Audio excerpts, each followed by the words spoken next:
বিংশ শতাব্দীর মুসলিমরা, বিংশ শতাব্দীর মুসলিমরা মোদের স্বরূপ ধর্মের টানে জনজাগরণী আমাদের ছাড়া নেই গো, আমাদের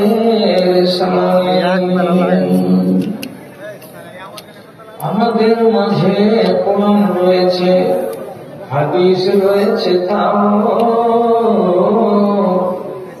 আমাদের মাঝে কোরআন রয়েছে, হাদিস রয়েছে, তাও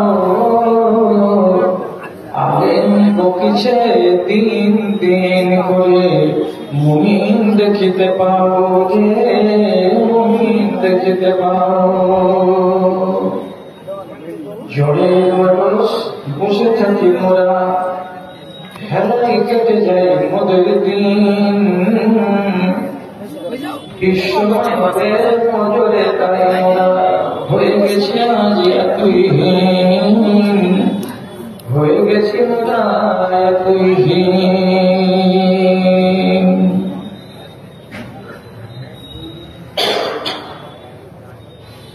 শ্রদ্ধেয় সভাপতি সাহেব, সমবেত এই এলাকার বিভিন্ন প্রান্ত থেকে, বিভিন্ন গ্রাম, পাড়া, মহল্লা থেকে মাদ্রাসায় একটা ভালোবাসাকে বুকে নিয়ে ও ইমানি জজবাটের সাথে নিয়ে উপস্থিত বিভিন্ন শ্রেণীর ছোট বড়, ধনী গরিব, শিক্ষিত অশিক্ষিত আমার প্রাণের ভাই এবং বন্ধুগণ তথা পুরুষ মজলিস থেকে আলাদা মহিলা মহলে স্ক্রিনের সামনে এখানে ওখানে বসে থাকা আমার স্নেহের, আমার আদরের মা ও বোনেরা, আমি আল্লাহ রাব্বুল আলামিনের শুকরগুজারি করছি এবং তার সংক্ষিপ্ত স্তুতি গান গাইছি, যে মধ্যখানে কিছুদিনের ব্যবধানকে ঘুচিয়ে আবার আপনাদের মুখোমুখি হওয়ার আল্লাহ সুযোগ করে দিয়েছেন। আমি কিছু কথা আপনাদের সামনে রাখছি, কথাগুলোর প্রতি আমার আশা ভরসা একটু সুবিচার করবেন। নিজেদের ভেতরে হই হট্টগোল, আপোষের ভেতরে কথা বলা বলি, এই করে সুযোগটাকে নষ্ট করিয়েন না। কেন যে এত মূল্যবান সময়কে আপনি গত করছেন, তো কিছু তো এইখান থেকে আপনাকে নিয়ে যেতে হবে। অন্তত 4টা কথা, 5টা কথা তো আপনার মগজের মেমোরিতে ঢুকবে, যে কথাটা কালকে আপনাকে হয়তো আলো দিতে পারে, হয়তো আপনাকে একটুখানি দিশা দান করতে পারে, হয়তো আপনাকে পথের যেটা সুপথ সেই সন্ধানটা দিতে পারে। তার জন্য উচিত যে আপনি কিছু কথাকে একটু মন দিয়ে শুনুন, হেফাজত করার চেষ্টা করুন। আমি আপনাদের সামনে 2টো আয়াত পড়লাম। পুরো আয়াতগুলোর ব্যাখ্যা বিশ্লেষণ করার সময় নেই, শুধু মর্মটাকে আমি নিচ্ছি আর নিয়ে আমার আলোচনাটাকে এগিয়ে নিয়ে যাচ্ছি। আল্লাহ তাআলা বলছেন, যে বিষয়ে তুমি জানো না সে বিষয়ে কথা বলিও না। কেন? শুধু বলে দিলেই যে পার হয়ে গেলে তা নয়।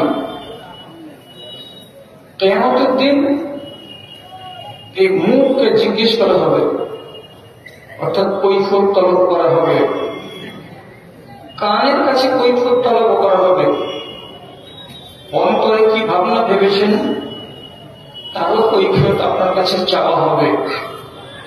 তো যদি আপনার কোরআন আমাকে এই কথার জ্ঞান দেয় যে আমার প্রাণ এবং আমার অন্তর আমার চোখ কৈফিয়ত দিতে বাধ্য থাকবে কিয়ামতের দিন, তাহলে আপনি দেখার বিষয়ে সংযমী হন।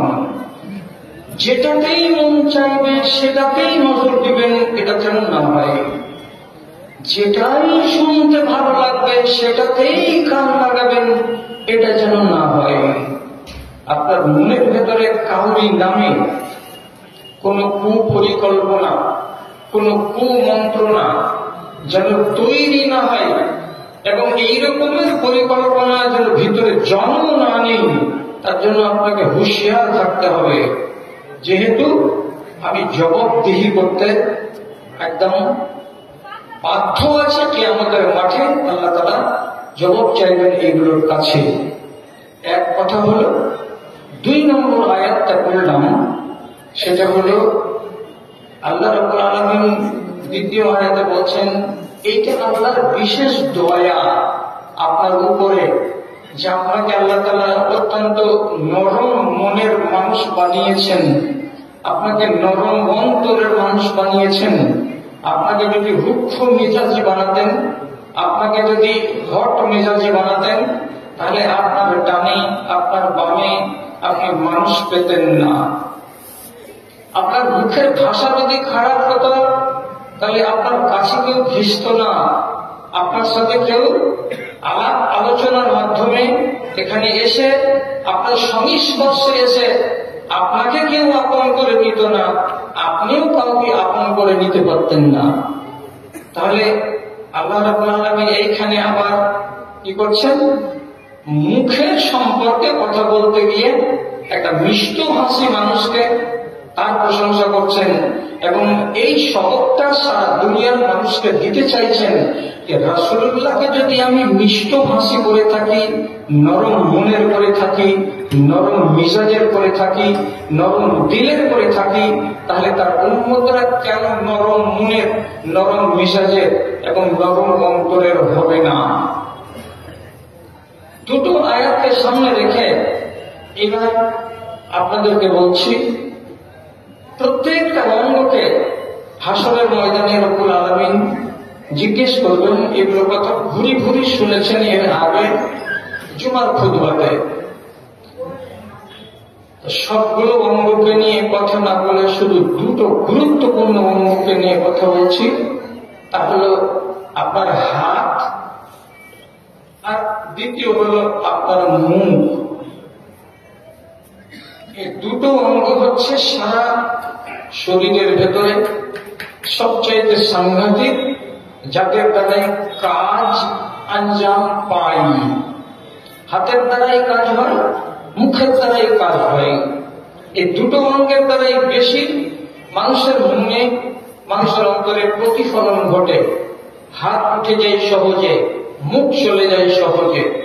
এই জন্য দুটো অঙ্গকে নিয়ে একটা কথা আপনাদেরকে দিচ্ছি, মেমোরিতে রাখুন, হেফাজত করবেন, বাড়ি নিয়ে যাবেন, ইনশাআল্লাহ কাজ দিবে। কথা এই প্রসঙ্গে বলতে গিয়ে খুব জানা হাদিস একটা আপনাকে বলছি। রাসূলুল্লাহকে জিজ্ঞেস করা হলো, আইয়ুল মুসলিমিনা খায়রুন, হে নবী, ঝাঁকে ঝাঁক মুসলমান আমাদের ডানে বামে আছে, মুসলমানগুলোর ভিতরে সব থেকে ভালো মুসলমান কোনটা, যাকে আমরা উন্নত মানের মুসলমান বলবো, সে মুসলমানটা কে? রাসূলুল্লাহ জবাব দিয়ে বলছেন, মান সালামাল মুসলিমুনা মিন লিসানিহি ওয়া ইয়াদিহি, ওই মুসলমানটাই ভালো যার দুই হাত থেকে এবং যার মুখ থেকে দুনিয়ার মুসলমান নিরাপদে আছে। কোন মুসলমান তার হাত থেকে কোনোদিন অন্যায় ভাবে আক্রান্ত হয়নি। পৃথিবীর কোন মুসলমান যার মুখের দ্বারায় কোনোদিন আক্রান্ত হয়নি। মুখ দিয়েছে, কাউকে কোনোদিন কটু কথা বলেনি, আর হাতখানা কাউরে উপরে অন্যায় ভাবে চলে যায়নি। এইরকম যদি কোন মুসলমান থাকে, নবীজি বলছেন এটাই হলো সবচাইতে উন্নত মানের মুসলমান। হাত এবং মুখ, এই দুজনের গুরুত্ব অত্যন্ত বেশি।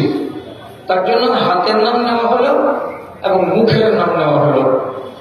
এবার আর একটা চেনা হাদিস বলে দিই, তারপরে একটু করে আমি আগাই। রাসূলুল্লাহ বলছেন, তোমরা আমাকে দুটো জিনিসের গ্যারান্টি দিতে পারবে? আমি তোমাদের একটা জিনিসের গ্যারান্টি দেব। কি গ্যারান্টি? মানে কি?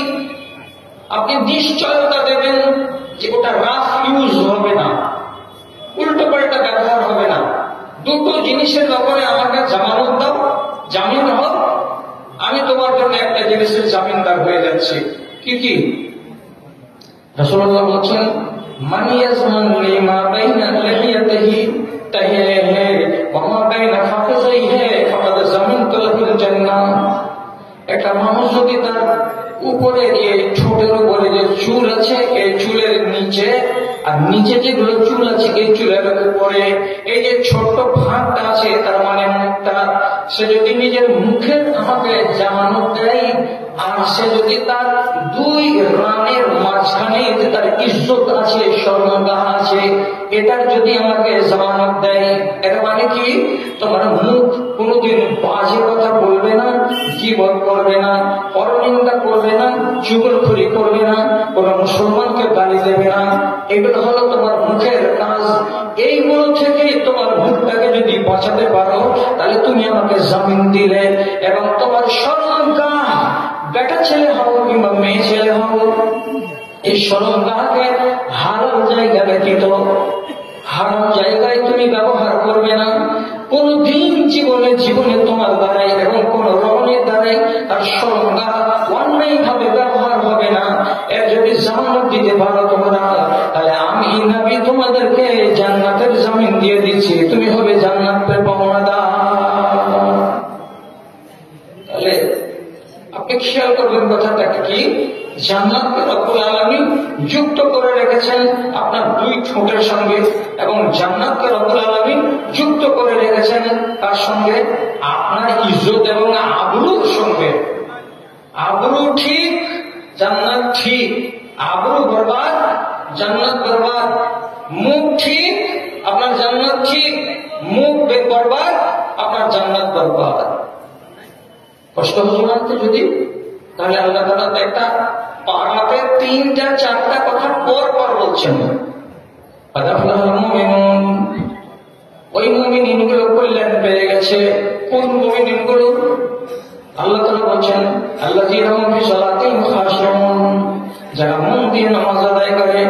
বলতে বলতে রব্বুল আলামিন বলছেন, ওয়াল্লাযীনা হুম লিফুরুজিহিম হাফিজুন, এবং ওই লোকগুলোই, ওই নারীরাই, ওই নরগুলোই মুমিন হয়ে গেছে, কামিয়াব হয়ে গেছে, কল্যাণ হয়ে গেছে, যারা নিজেদের আবরুকে, যারা নিজেদের লজ্জাস্থানকে হেফাজত করে, অন্যায় ভাবে ব্যবহার করে না, অন্যায় ভাবে তার কোন জায়গায় তাকে কাজে লাগিয়ে দেয় না, এমন মুসলমানগুলো তারা কল্যাণ পেয়েছে।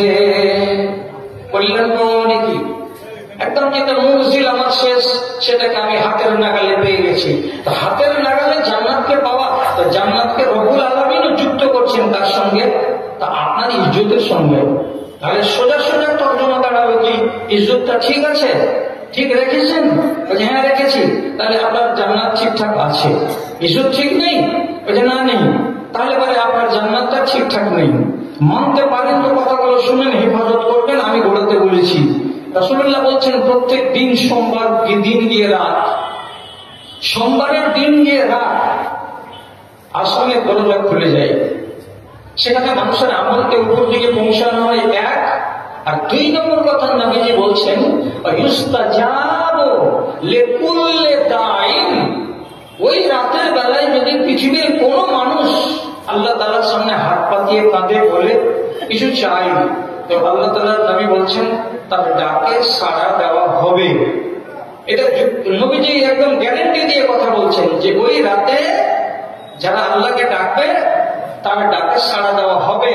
কিন্তু নবীজি বলছেন, কথার দিকে খেয়াল করুন, নবীজি বলছেন ইল্লা লিজানিন, তবে এমন একজন লোক, যে লোকটা বিবাহ শাদী করে নেওয়ার পরেও আজও নিজেকে জিনার ভেতরে ডুবিয়ে রেখেছে। তবে ওই মেয়েটি বিবাহ শাদী করে নেওয়ার পর আজও কোন লোকের সঙ্গে তার নাজায়েজ সম্পর্ক লুকিয়ে লুকিয়ে হয়ে থাকে। স্বামীকে স্ত্রীকে ফাঁকি দিয়ে কোন পুরুষ লোকের সম্পর্ক আছে অন্য কোন নারীর সঙ্গে, অথচ এই সম্পর্ক হলো হারাম। নবীজি বলছেন এমন বেটা ছেলে যদি আল্লাহর কাছে দোয়া করে এবং এমন নারী যদি আল্লাহর কাছে দোয়া করে, তো রাসূলুল্লাহ বলছেন তোমাদের দুইজনের দোয়া কবুল হবে না। আর এই দুটো লোককে বাদ দিয়ে পৃথিবীর যত মানুষ দোয়া করবে, আল্লাহ রাব্বুল আলামিন বলছেন, নবী বলছেন ইউস্তাজাবু লাহু, তার ডাকে সাড়া দেওয়া হবে এবং সে যেটা চায় সেটাকে তাই দেওয়া হবে। কি বোঝা গেল? আল্লাহর কাছে আমি জান্নাত চাইবো রাতের বেলায় উঠে, মালিক আখেরি জীবনকে আমার তুমি কামিয়াব বানাইব। এটাই তো হলো জান্নাত চাওয়া। আমি চাইতে গেছি তো আমার গ্লানি আছে গায়ে। কি গায়ে গ্লানি আছে? যে আমি বিবাহ শাদী হয়ে যাওয়ার পরেও আমি নিজেকে পাক দামান রাখতে পারিনি। তাহলে আপনার দোয়া উপরে যাচ্ছে না, উপরে দোয়া যাচ্ছে না, তো আল্লাহর জান্নাত স্থির হচ্ছে না। ঠিক তেমনি একজন নারী, সে যদি আল্লাহর কাছে আখিরাতের জিন্দেগিতে কামিয়াবি চাই, এর মানে হলো জান্নাত কামনা করা, কিন্তু তার গায়ে ময়লা লেগে আছে। ময়লা যদি এখান থেকে খসাতে না পারে, জীবনে কোনোদিন তার দোয়া কবুল হবে না। কবুল হবে না মানে সে নিজের আখিরাতের জিন্দেগিতে ঠিকানাটাকে নিশ্চিত করতে পারবে না। এটাই হলো হাদিসের তর্জমা। তাহলে শেষের বেলায় খোলাসা দাঁড়ালো, এই হাতটাকে ব্যবহার করবেন একটু ভেবে চিনতে, এই কথাটা মনে রাখবেন। আর মুখটার ব্যবহার করবেন একটু মাপজোক করে, যেখানে ইচ্ছা সেখানে মুখ চালাবেন না, আর যেখানে ইচ্ছা সেখানে হাত চালাবেন না। এই দুটো জিনিসকে একটু মার্জিত আকারে ব্যবহার করবেন। নতুবা একদিন আপনাকে খুব আফসোস করতে হবে, হাত কেন চালালাম। নতুবা আপনাকে আরেকদিন আফসোস করতে হবে, আমি কিসের জন্য মুখ চালাতে গেলাম। এইরকম হট করে মুখ চালিয়ে দেওয়া খেসারত গুনতে হবে আপনাকে। উদাহরণ দেব, খেয়াল করুন কথার দিকে। রাসূলুল্লাহ যুদ্ধ থেকে চলে আসছেন, এক ঝাঁক লোক আছে সাথে, সাহাবী। আসছেন আসছেন আসছেন, রাস্তায় এক মহিলা, তার উট ক্লান্ত হয়ে গেছে, চলতে পারে না, বারে বারে পিছিয়ে যাচ্ছে, বারে বারে পিছিয়ে যাচ্ছে।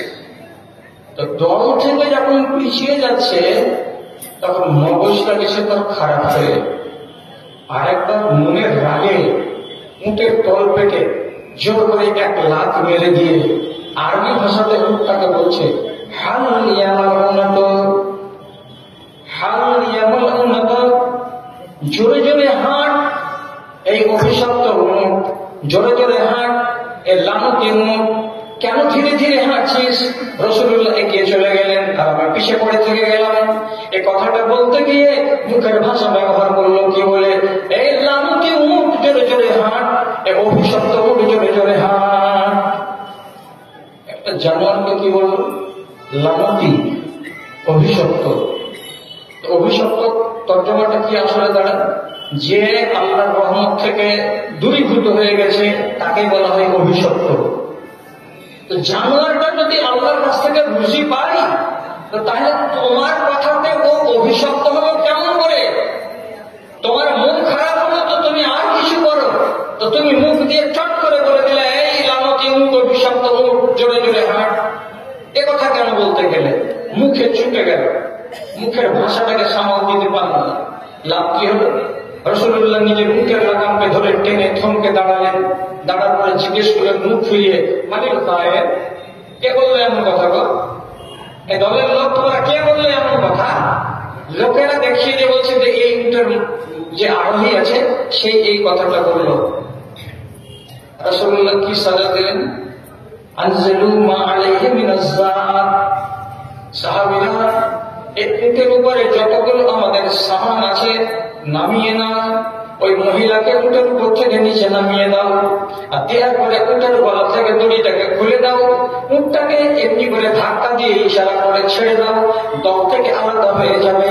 আর ওই সামানগুলো তোমরা নিজেদের উটের উপরে ভাগ করে নাও, তারপরে তোমরা চলো, তোমরা হাঁটতে থাকো, উটটাকে দলে আর নিও না। কেন নিও না? এই মেয়ে ছেলেটির মুখের ভাষায় এতটাই খারাপ হলো যে একটা উট অবলা প্রাণী, তার কোনো দোষ নেই, তার কোনো ঘাটতি নেই, ঘাট নেই, কোনো অসুবিধা নেই, অথচ তাকে সে লানতি বানিয়ে দিয়েছে। লানত তার উপরে হবে না, কিন্তু তোমাকে শিক্ষা দেওয়ার জন্য যে তোমরা অন্যায় ভাবে মুখটাকে ব্যবহার করে তাকে লানতি কেন বানাতে গেলে? মুখ যা শিখবে তুমি বেশি করে শিখবে, তার জন্য মুখটাকে ছেড়ে দাও, জঙ্গলে জঙ্গলে চলে বেড়াবে। দেখেছি ওই উটের উপরে কেউ চড়তো না, দেখেছি উঠে কেউ আমার উঠ বলে তার গলায় দড়ি লাগাতে যেত না। কেন যে একটা মানুষের মুখের ভাষার কারণে মুখটা লাগাতে হয়েছে। আর রাসূলুল্লাহ জিন্দগির মতো তাকে মানুষের ব্যবহার থেকে খারিজ করে দিয়েছে। একটা মেয়ে ছেলে মুখের ভাষাতে কতটুকু মানে এর মন্দ প্রতিক্রিয়া ঘটল। রাসূলুল্লাহর বাড়িতে বাহির থেকে একটা লোক আওয়াজ দিয়েছিল, আসসালামু আলাইকুম ইয়া রাসূলুল্লাহ। রাসূল বাড়িতে আছেন, দেখা করবে, কথা বলবে। এরা সব রাসূলুল্লাহর কোনো শাইদা, এরা হলো আল্লাহ পাকের রাসূলের উপরে কুরবান জানেওয়ালা মুসলমান। তো লোকটার আওয়াজ শুনে আম্মা আয়েশা টিহুড়ির মাঝখানে এসে উঁকি মেরে দেখলেন তো লোকটার সাইজ একটু ছোট, যাকে আমরা বলি বেটে। বেটে মানুষ তাহলে লম্বাও আল্লাহ, বেটেও আল্লাহ, মাঝারি সাইজও আল্লাহ, কালো আল্লাহ, সাদা আল্লাহ। মা আয়েশা রাসূলুল্লাহকে দিয়ে রিপোর্ট করছেন কি জানেন, একটু ভাষাটাকে অন্য করে বলছেন যে এইরকম একটা ব্যাখ্যা, আমাদের যেমন দেশের ভাষা আমরা বলি যে একটা খুঁট বেড়া সাইজের একটা মানুষ, এরকম একটা নাট্টু মানুষ বাইরে দাঁড়িয়ে আছে আপনার অপেক্ষাতে। তো একটা মানুষকে যদি ভালো ভাষাতে বলি যে বেটে, তো বেটেকে বেটে বলা যাবে না, কটাকে কটা বলা যাবে না। কোন মুচির ছেলেকে যদি সামনে দেখেন আপনি এই কথাটা বলতে পারবেন না যে এই মুচির ছেলে, এই কথাটাতে তাকে লজ্জা লাগবে। তার জন্য এমন শব্দ ব্যবহার করতে নিষেধ আছে। তা মা আয়েশা কি করলেন, লোকটাকে বলছেন এইরকম বেঁচে মানুষ বাড়ির বেরোতে এরকম দাঁড়িয়ে আছে। রাসূলুল্লাহ বলছেন তোমার মুখ দিয়ে যে কথাটা বের হলো কি হবে এতে, লাকাদ মাজিজতা বিকালিমাতিন, তোমার মুখ থেকে এমন একটা শব্দ বের হলো, এই শব্দটাকে যদি ধরতে পারতাম আমি হাতে, আর এটাকে যদি কোনো পুকুরে ফেলে দিতাম, কোনো ঝিলে ফেলে দিতাম, নদীতে ফেলে দিতাম, তাহলে আয়েশারে এই কথাটা আল্লাহ রাব্বুল আলামিনকে এত না পছন্দ হয়েছে যে তোমার এই শব্দটাকে যদি নদীতে ফেলে দিতাম, পুকুরে ফেলে দিতাম, ঝিলে ফেলে দিতাম, তার পানিগুলো সমস্ত দুর্গন্ধযুক্ত হয়ে যেত, মানুষের ব্যবহারের যোগ্য রইত না। ভেবে চিন্তে কথা বলো। কাউরির সম্বন্ধে কোনো কথা বলতে যাবে একটু ভাববে না, আর না ভেবেই এইভাবে উল্টো পালট করে দিবে, তো পরিণামটা কি দাঁড়াতে পারে এটা কি তোমার চিন্তাতে আসে না? এই উদাহরণ আমাদের সমাজে অনেক। আমি সমাজের উদাহরণ দিয়ে আপনাদের কাছে খারাপ হবো না। যা যেখানে যেটা হচ্ছে মূল হাদিস থেকে সে জ্ঞান যদি নেওয়ার থাকে তো আলহামদুলিল্লাহ সে জ্ঞান পেয়ে যাবে। কোন মানুষকে কটাক্ষ করা, কোন মানুষকে গাল দেওয়া, কোন মানুষের আয় বের করা, কোন মানুষকে সামনাসামনি অভদ্র ভাষায় আক্রমণ করা, এগুলো কতটা মারাত্মক জিনিস, এগুলো থেকে শিখতে হবে।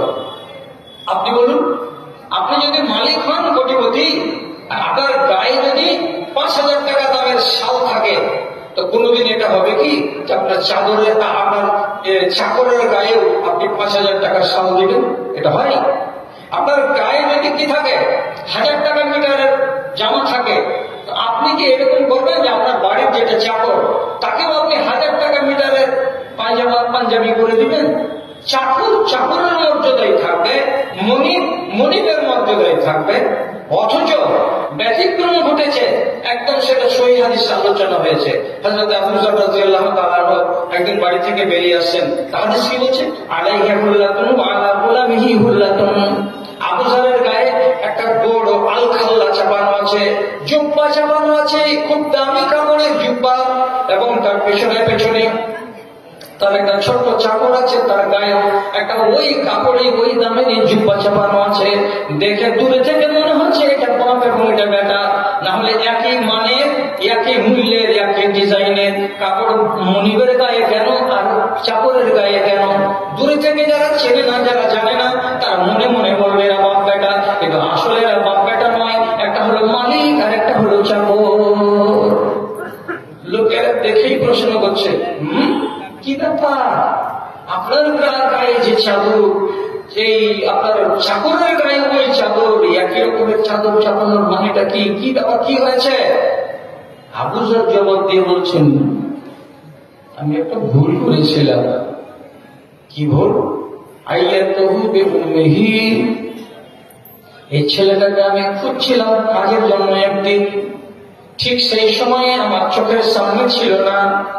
কিছুক্ষণ পর যখন ছেলেটা সামনে এলো, তখন আমি ওকে একটু রাগ করে বললাম, আইনা কুনতা ইয়া সওদা, এই কালি কালোটি বেটি ছেলের বেটা, এই কালিয়া মেয়ে ছেলের পেটের বাচ্চা কালা, তোর মাও কালো, তুইও কালো, কালো বেটি ছেলেদের পেট থেকে পয়দা হওয়া এই কালো বেটা কোথায় ছিলি এতক্ষণ? তোকে কেন খুঁজে পাওয়া যাচ্ছিল না? আমি কালো, তো আমাকে বলো যে কালো, সেটা তো বলে যাবে না তবুও, কিন্তু তুমি আমাকে না বলে আমার মাকে টেনে এনে কালোর পেটের কালো এটা কেন বললে? আমার মা কি দোষ করেছিল? কথাটা শিকায়ত হয়ে গেল নবীজির কাছে। রাসূলুল্লাহ সাথে সাথে আবু যরকে ডেকে বলেন, আবুলা আইয়াতাহু বিউম্মিহি, তুমি কি এই ছেলেটাকে লজ্জা দিয়েছো তার মাকে টেনে? আবু যর আর উত্তর কিছু না দিতে পেরে সোজা ভাষায় বলছে, জি, আমি কিন্তু অপমান করেছি এই ছেলেটাকে, ওর মাকে টেনে কথা বলেছি বলে ওর মাকেও বলেছি কালো, আর কালোর পেটে তুই ছেলে, তুইও কালো, এ কথাটা আমি বলেছি, ঠিক কথা। তখন রাসূলুল্লাহ সাথে সাথে বলছেন, ইন্নাকা আমরুন ফিকা জাহিলিয়া, তুমি এমন একজন মানুষের মানুষ যে জাহিলিয়াতের যুগের সমস্ত গ্লানিকে মুছে ফেলে দিতে পেরেছো বটে, এটা একটা চরিত্র তোমার ভেতরে থেকে গেছে। এই চরিত্র নিয়ে তুমি বাঁচিও না, এই চরিত্র থেকে তোমাকে মুক্ত হতে হবে। তোমার জুবানটা চলে গেছে রাগ ভাবে, এই অন্যায় ভাবে কাউরিও বলে জুবান চালাতে পারো না। এই জিনিসটা তোমার হিতে অমঙ্গলকর হতে পারে, এই জিনিসটা তোমার জন্য ক্ষতি সাধন করে দিতে পারে। আমরা সাবধান হও। এই কথাটা শুনে আবু যর বলল যে আল্লাহ, মুখের দ্বারা এই পাপ করলাম, তো তাহলে আমাকে কি করা উচিত? এই জন্য আমি করেছি কি, দামি কাপড়ের চাদর গায়ে দিয়ে এসেছি আমি, আর দামি কাপড়ের এই হুল্লা তার গায়ে চাপিয়ে দিয়েছি। মনিবের গায়ে যে কাপড়, চাকরের গায়েও সেই কাপড় দিয়েছি, দিয়ে আমি নিজের কথার খেসারত আদায় করছি, যাতে করে আল্লাহ তাআলা আমাকে মাফ করে দেন যে আমি ভুল কেন করতে গেলাম। জি, তাহলে উনি বুঝতে পারলেন বলে সংশোধন করে নিলেন। তাই এই হাদিসটাকে যদি আপনি আর আমি আমার জীবনে লাগাতে যাই এবং এটাকে প্রয়োগ করি, তাহলে নিজে বলুন তো, ব্রেনের মেমোরিতে যদি থাকে যে কোনো মানুষকে এমন কোনো কথা বলে ডাকা যাবে না বা তাকে লজ্জা দেওয়া যাবে না, যে কথাটা শুনতে গেলে তার মন খারাপ হবে, তার ভেতরটা খারাপ হবে, সে লজ্জিত হবে, তাহলে আপনি কতবার তাকে কতদিন বলেছেন, আর আগামী দিনে নিজেকে সাবধান বা সংযমী করতে পারছেন না, এই হাদিস থেকেই আপনাকে শিখে নিতে হবে। বলার ব্যাপারে মুখটাকে সাবধান করেন, এই জন্য উর্দু কবি বলছেন, হাজার আফাতোं से बचे रहते हैं वो, हजार आफतों से बचे रहते हैं वो, जो सुनते ज्यादा हैं और कम बोलते हैं, जो सुनते ज्यादा हैं और कम बोलते हैं। 10টা মুসিবত থেকে বেঁচে থাকবেন যদি শুনেন বেশি আর বলেন কম, বলেন কম আর শুনেন বেশি, তাহলে এতে আপনার লাভ আছে, আপনার ঈমান সালামতে থাকবে। এবং রাসূলুল্লাহ বলছেন, যদি বলার জন্য মুখ সুড়সুড় করে তো ফালিয়াকুল খায়রান, ভালো কথাই বলো। যদি মুখটা চুপ হতে না রাজি হয়, তাহলে যদি বলেন তো ভালো ভালো কথা বলেন, নামাজের কথা বলেন, রোজার কথা বলেন, ইতিহাসের কথা বলেন, বীর বাহাদুরদের কথা বলেন, কোরআনের কথা বলেন, এইগুলো বলেন তো ঠিক আছে।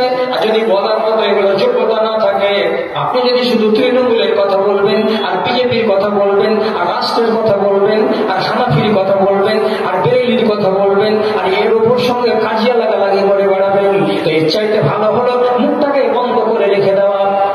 নবীজি নিজে বলছেন, হয়তো পারো তো ভালো কথা বলো, আর হয় মুখটাকে চুপ করে রেখে দাও।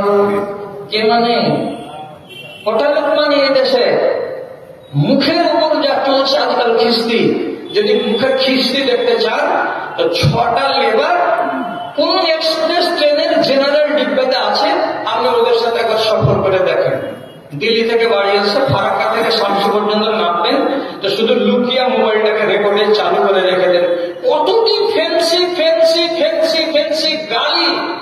মুসলমানের মুখ দিয়ে যে বেরোচ্ছে, বাচ্চাগুলোর মুখ দিয়ে, যেগুলো ভাষা মুখে আনা যাবে না। আর আপনি যে একটা বুড়া মানুষ, বুজুর্গ, টুপি মাথায় দিয়ে সাদা সাদা ফ্যাকাশে ফ্যাকাশে দাড়ি নিয়ে দাঁড়িয়ে আছে নদের মাঝখানে, একে আল্লাহ লাজও দেয়নি, একে আল্লাহ লেহাজও দেয়নি, একে রব্বুল আলামিন কোনো বুদ্ধিও দেয়নি যে আমাদের এই জাত ভাই একটা বয়স্ক বুজুর্গ দাঁড়িয়ে আছে আর তার সামনে আমরা এরকম খিস্তির কথাগুলো আল্লাহ আর সালা আর অমুক আর তমুক, অমুকের বেটা তমুকের বেটা, এতগুলো কথা মুখ দিয়ে বের করছি। রব্বুল আলামিন কি কথাগুলো ধরবেন না? ঠিক চায়ের দোকানেও তাই ভাই। চায়ের দোকানটা কিসের জায়গা? এটা শুধু গুজব করার জায়গা আর শুধু আমল নষ্ট করার জায়গা। এমন মানুষ একটা আছে, দেখাবেন আপনি? না খানপুরে আছে না বিশনপুরে আছে, কোন জায়গাতে আছে। চা খেতে হবে, যান চা খান। চা খাওয়া হয়ে গেল, জলদি উঠুন এখান থেকে। কেন? এখানে বসতে গেলে আপনাকে 10টা কথা শুনতে হবে। 10টা কথার ভিতরে 9টা কথা ফালতু হবে। একটা কথার যদি জবাব করেন কোনো ফালতু, তা আপনি ফুহুশ বইয়ের ভেতরে আর বাকওয়াসের ভেতরে নিজেকে শরীক করে নিলেন। অতএব ওরা যদি 1 নম্বর গুনাহগার হয়, তো আপনি হবেন 2 নম্বর গুনাহগার।